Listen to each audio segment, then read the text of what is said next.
So today I'm talking to my amazing, I'll just say client, because whenever someone signs up with me, they're forever a client.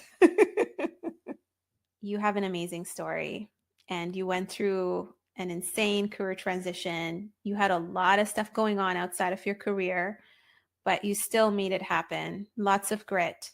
So I'm going to let you quickly introduce yourself. Maybe start with the story of how you even found me in the first place. I'm Elisa, and I am a research manager at Meta, where I focus on AI research. I have gone on a long journey of committing to things that interest me and make positive impact in the world throughout my whole career.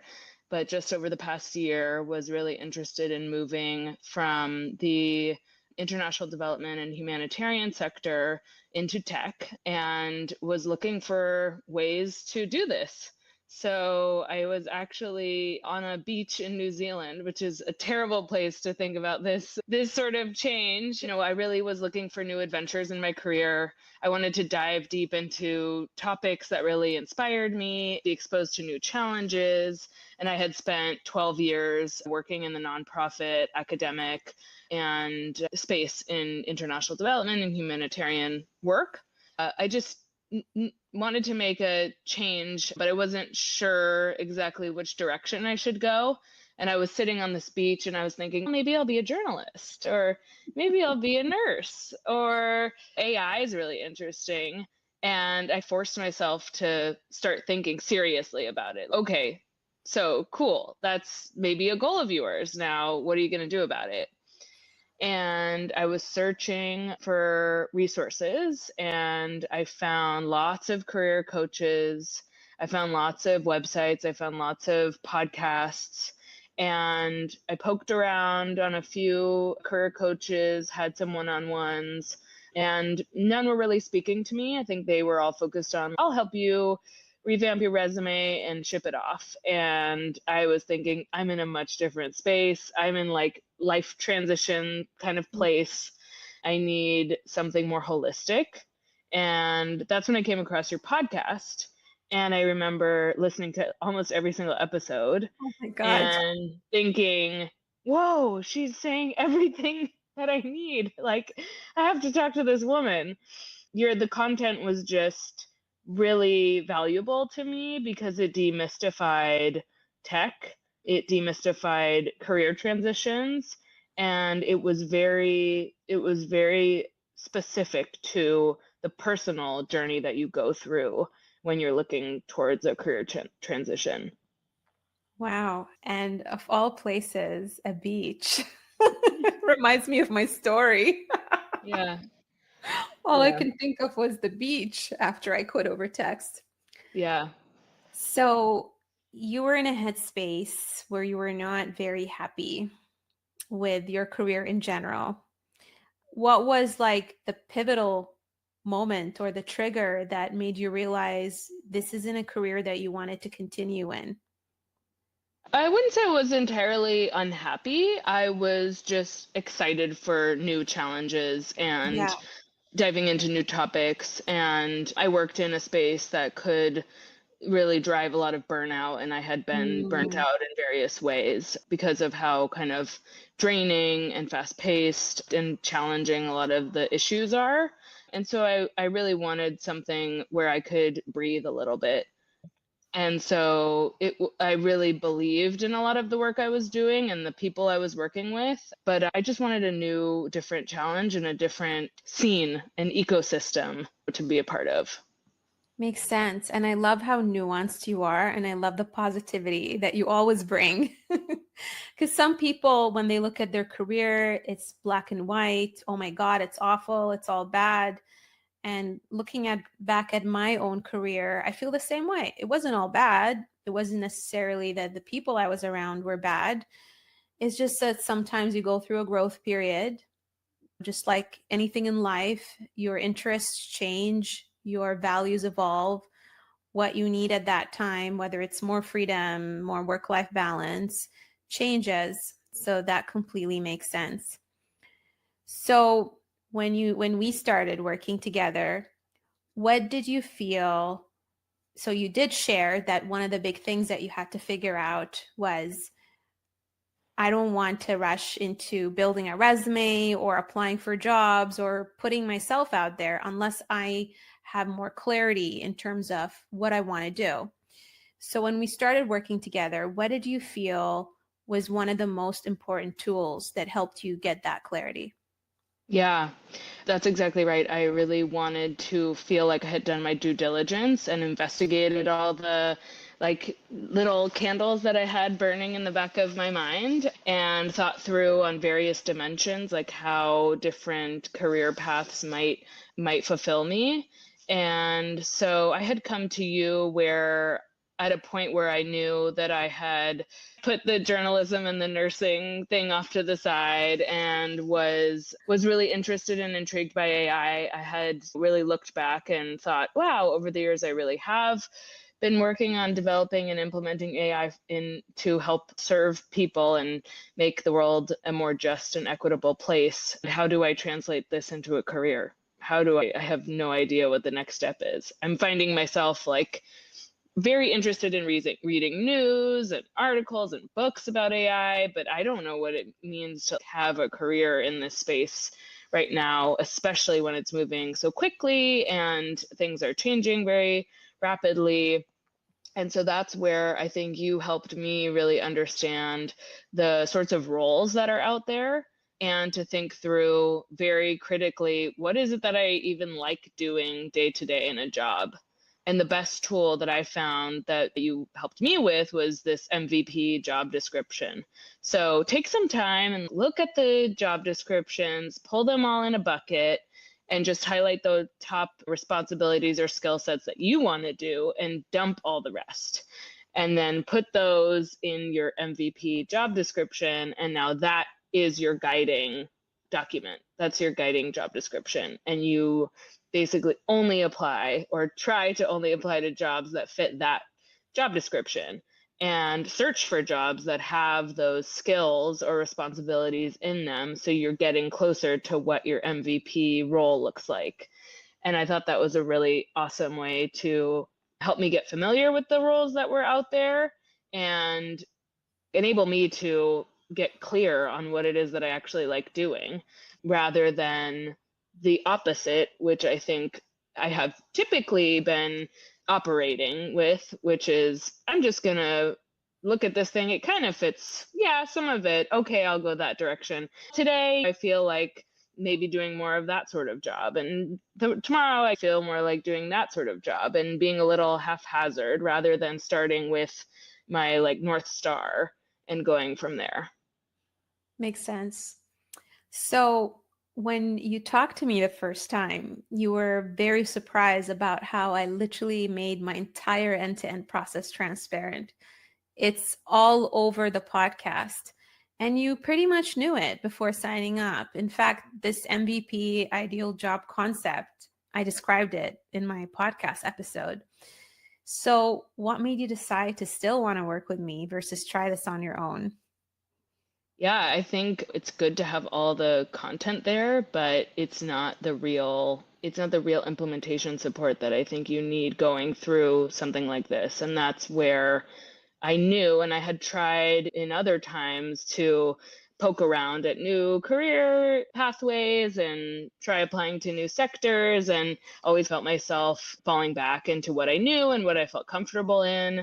And I was on that beach and I was like, you're going to do this, you're going to commit to this, and you're not going to stop until you get there. But I knew that I needed some accountability in that, and that it wasn't going to be as easy as going to the store and buying what's on your grocery list. It's a much bigger process involved with a lot of rejection and identity crisis and time management problems and things where life gets in the way. So I knew I really wanted to have the accountability mechanism, and that was the coach. And the information on the podcast is helpful, but it's not enough. Yeah, that makes sense. So, a lot of it was the accountability for you. And also getting that feedback throughout the process. Like you said, the feedback on the implementation, because you can learn the framework, do it on your own, but how do you know you're implementing it correctly? And also, every person's situation is still different, right? It's not exactly the same. And so, getting that feedback that's aligned to where you're at and looking at all of your experience holistically and getting that diagnosis, just like a doctor. It sounds like that was helpful for you. We talked about something before we started recording, which is the fear of navigating a career transition. And I'd love to hear from you because the transition you went through is quite complex. I will say you're up there with my top 3 complex career transitions. One of them is my client, Rachel Blackburn, PhD, assistant professor in theater, broke into tech, pretty insane. And then you also come from nonprofit and policy and going into a tech organization and feeling like maybe you might not have the technical skills. And on top of that, you chose AI, which is a very technical field. What would you say to someone who's going through that fear right now? Maybe, feeling, I don't know if this is the right time for me to do this. I have a whole bunch of personal stuff going on, or I'm studying right now. What would you tell them? Yeah, I think first of all, this is a bold move that you can make, and folks should be really proud of themselves for taking the leap and lighting the little candle in the back of their head and making that brighter and focusing on that and moving towards that. But the whole process forces you to really put on display the things that you've never done before, the things that you might not be good at, the things that you don't have experience in. And so you're asked to speak confidently and show that you're an expert in these arenas where the whole concept, the whole approach is that you've actually never done this new thing before. So how can you speak confidently and use your experiences to demonstrate that?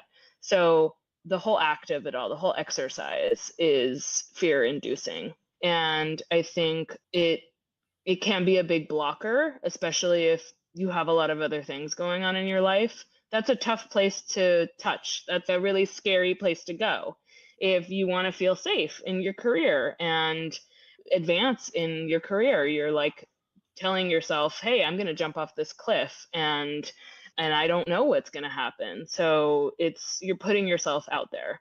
But I would say that's exactly why I wanted to work with you, was that I wanted someone to help me believe that, yes, jumping off the cliff is a good idea. And these are all the reasons why. Like, you've already told me how you've worked in this space before, but it sounded like that to me instead of the story that maybe I've been telling myself my whole career.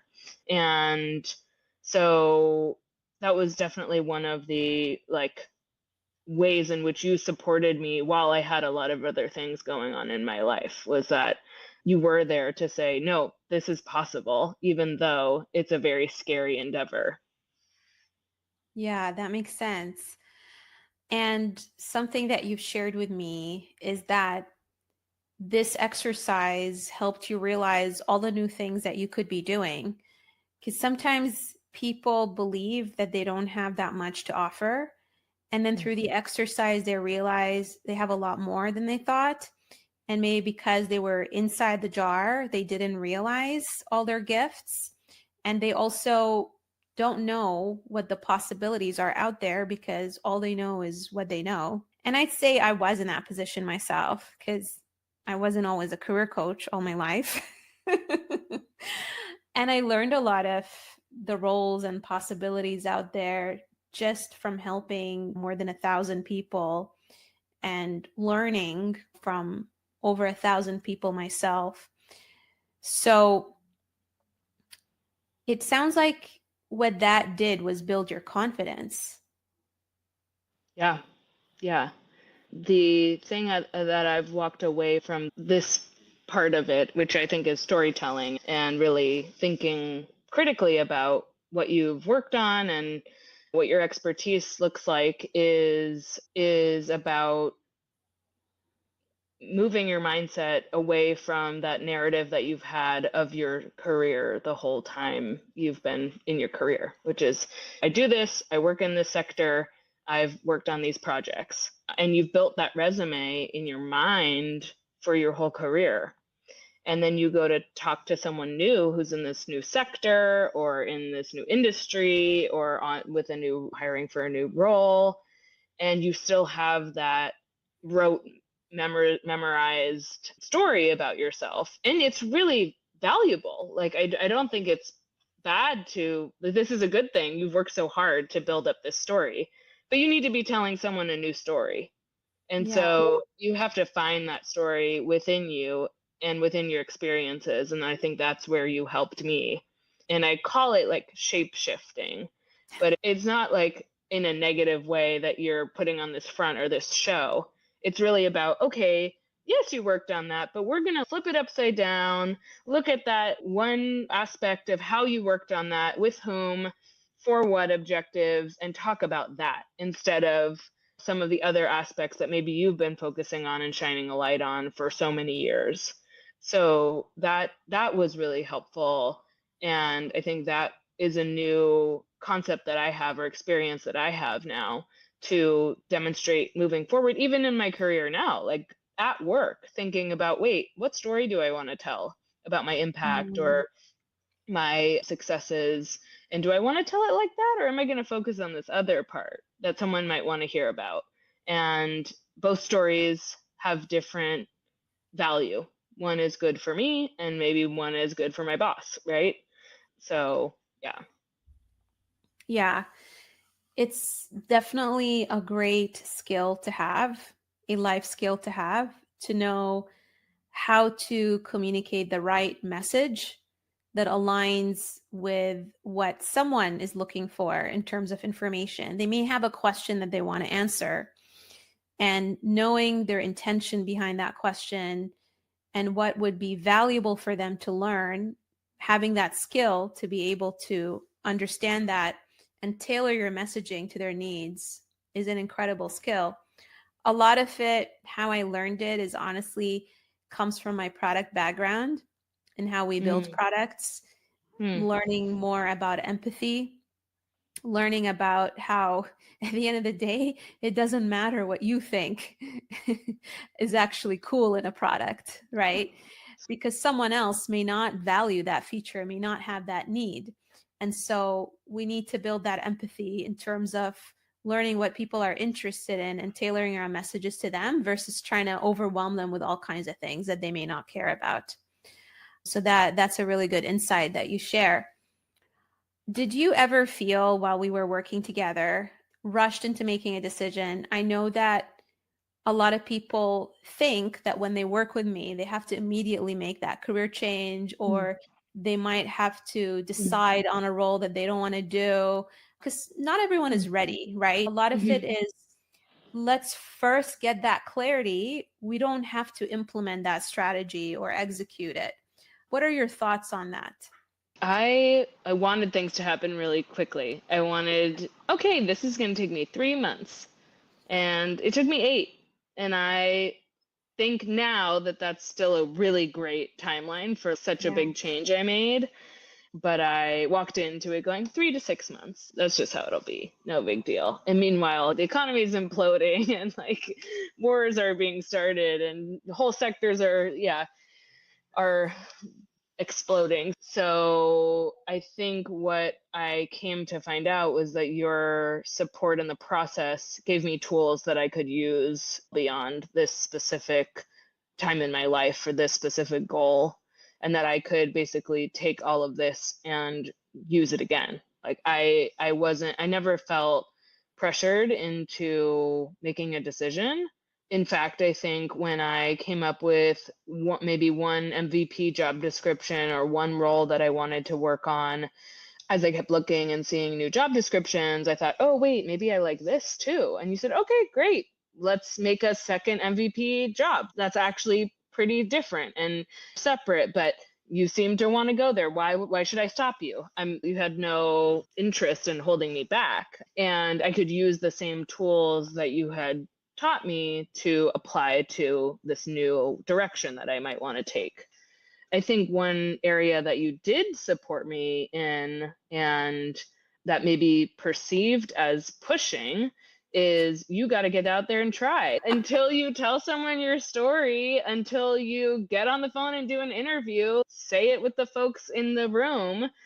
Tell your parents, tell your dog, talk to your phone. I don't care what, do it, say it. You won't feel confident in yourself. And I actually did just that, which is that I would record a lot of voice notes and a lot of videos of myself saying things to feel comfortable and confident in what I had read or how I wanted to describe myself. And you helped push me in that direction, but I didn't feel like it was committing me to something that I didn't want to achieve. Yeah, you just reminded me. I'm starting to get flashbacks of some of the exercises that I got you all to do. I think you participate in that exercise where I got you all to record yourselves answering a question and posting it, right? Yeah. That was so good. Wow. Beautiful.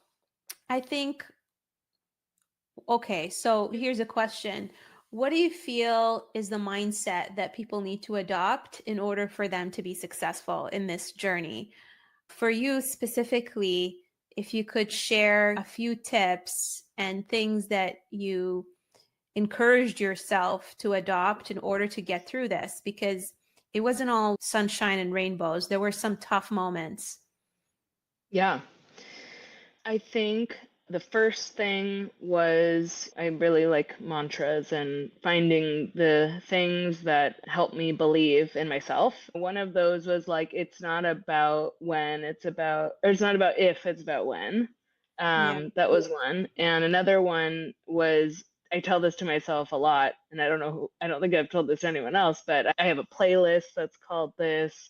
I write this down every once in a while, and it's just trust your path, which is your path is unique. You have unique experiences and skill sets that are valuable and will be valuable for a company, an organization, a new group.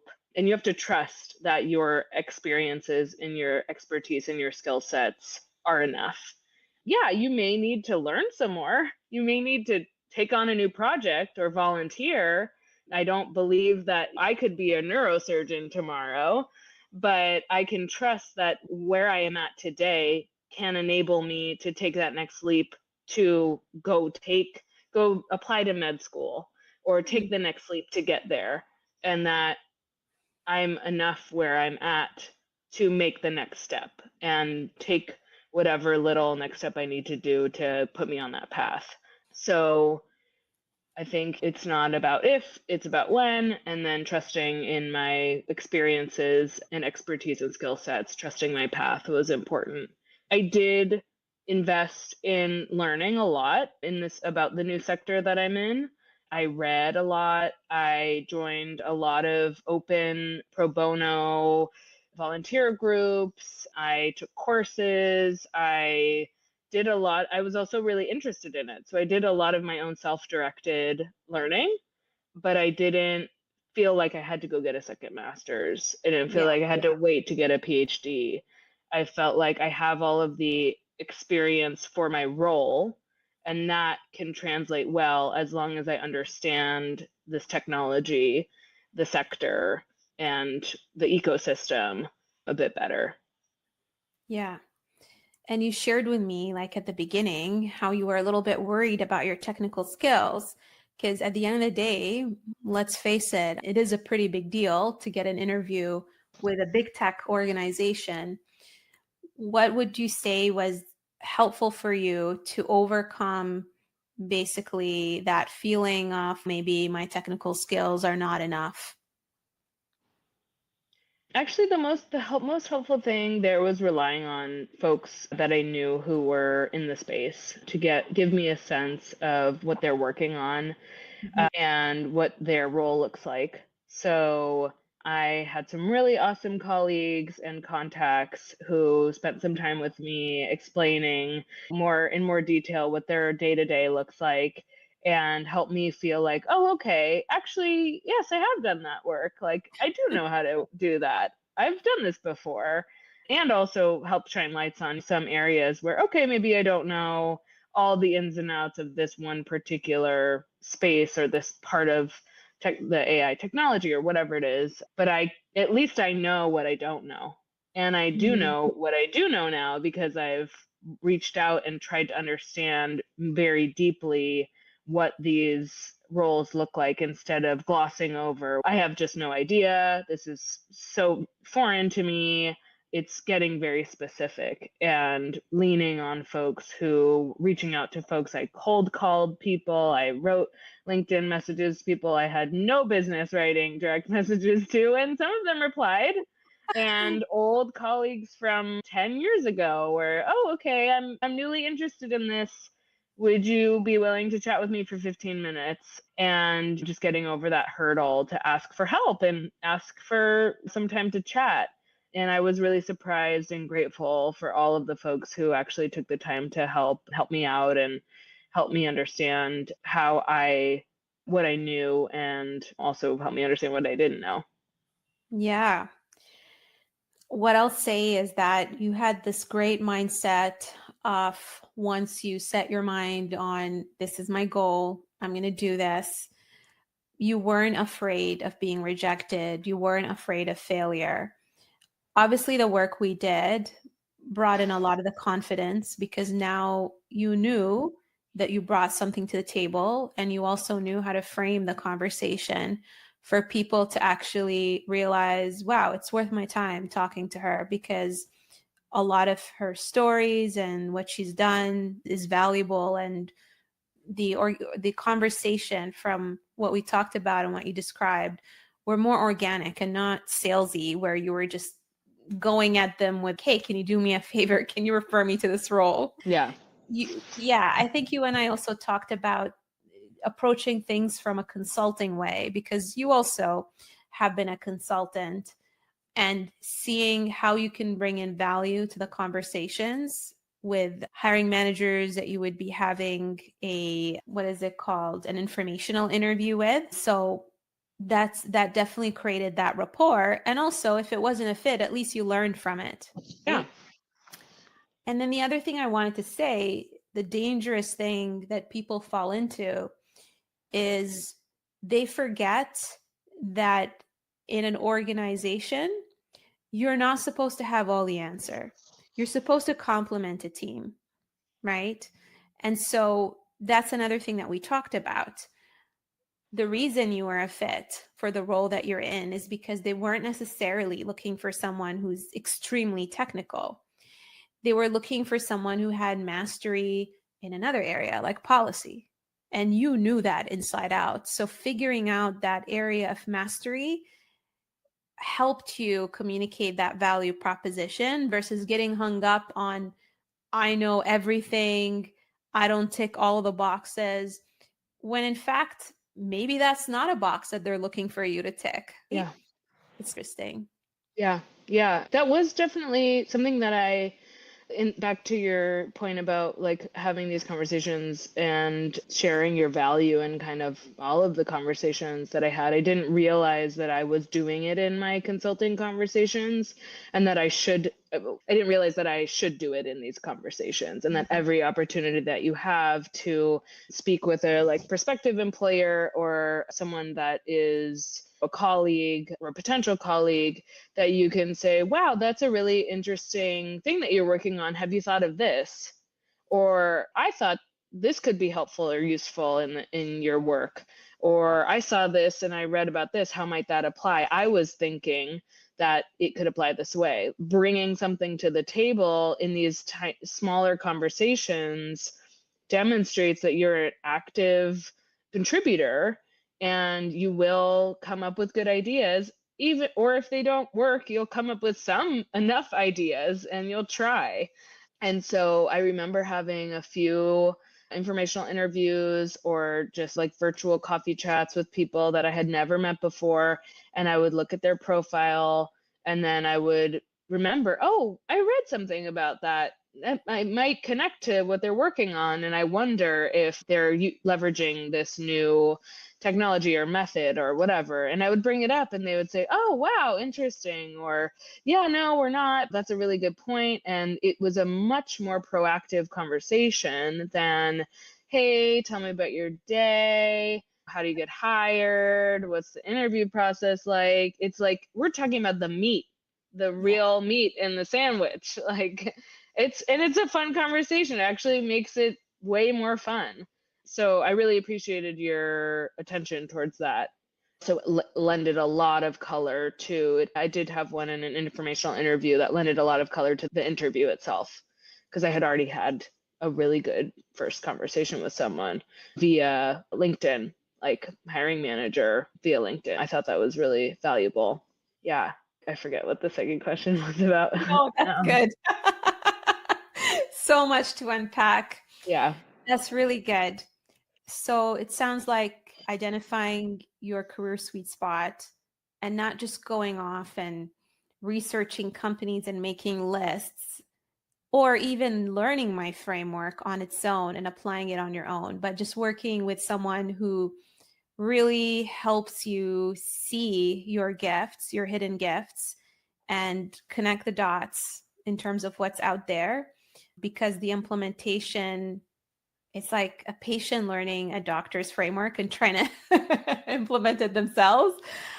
It sounds like also talking to people within the community also helped, and just having that recurring session in your calendar so that you stay committed, because you're also an instructor. You shared with me that you teach spin classes. You could be spinning on your own in your little home by yourself. But how do we get that motivation is when we're surrounded with like-minded people. The vibe itself, even just leaving your house and showing up to the gym in itself makes us want to do it. And also having an instructor who will give you feedback of how you can have proper form, how you can do this correctly, tactics that you might not be aware of.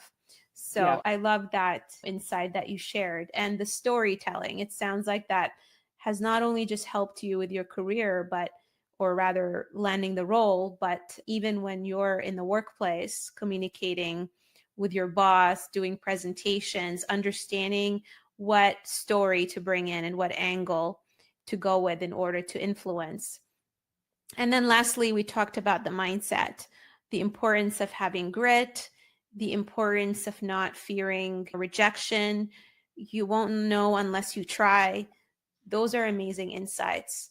And then what I wanted to end with is I am so grateful that you referred me so many people.